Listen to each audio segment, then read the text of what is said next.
Ayudamos a los demás a combatir el bruxismo. Gracias. Hola a todos. Hoy quiero compartir con ustedes algunas recomendaciones para decirle adiós al bruxismo. Vamos a comenzar.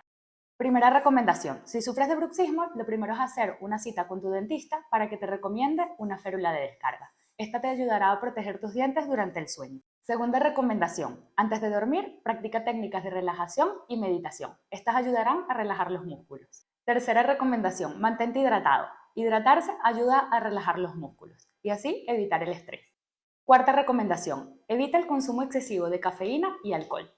Ahí lo tienen, 4 consejos para combatir el bruxismo. Si quieres, danos like, comparte y así ayudamos a los demás a combatir el bruxismo. Gracias.